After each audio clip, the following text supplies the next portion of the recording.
एक बार की बात है, एक गांव में एक लड़का रहता था। वो लड़का पढ़ाई में बहुत होशियार था, लेकिन उसकी पढ़ाई नहीं हो पाती थी क्योंकि वह लड़का अपना घर भी चलाया करता था।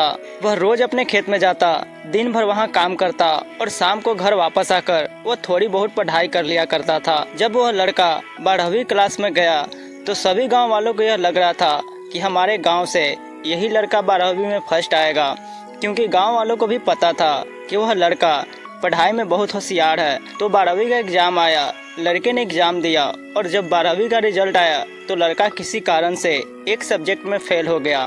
जब गांव वालों को यह पता चली तो सारे गांव वाले उस लड़के को ताने देने लगे, उसका मजाक उड़ाने लगे। वह जब भी अपने घर से खेत की तरफ जाता तो उस रास्ते पर उसे जितने लोग मिलते वह सब उसे ताने देते रहते।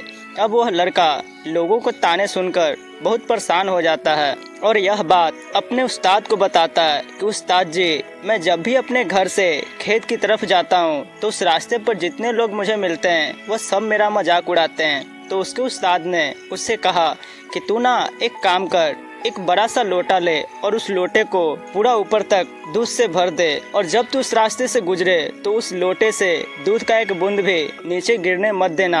लड़के ने एक दिन वैसा ही किया। वह जब उस रास्ते से दूध का लोटा लेकर निकला तो उसका फोकस उस लोटे पर इतना था उसे लोगों की आवाज ही सुनाई नहीं दी। वह इतने ध्यान से उस लोटे को लेकर चल रहा था। तो इस कहानी से हमें यह सीख मिलती है कि अपने काम में इतना ढल जाओ, इतना फोकस अपने काम पर लगा दो कि बाकी चीजों को आप पर कोई असर ही ना हो। लोगों की आवाजें, लोगों को ताने आपको सुना ही ना दे। जैसे कैमरा होता है, सिर्फ अपने सब्जेक्ट पर फोकस करता है, बाकी सारी चीजों को ब्लर कर देता है। तो बस आपको भी उसी तरह अपने काम पर, अपने टारगेट पर फोकस करना है, बाकी चीजें तो अपने आप ही ब्लर हो जाएगी।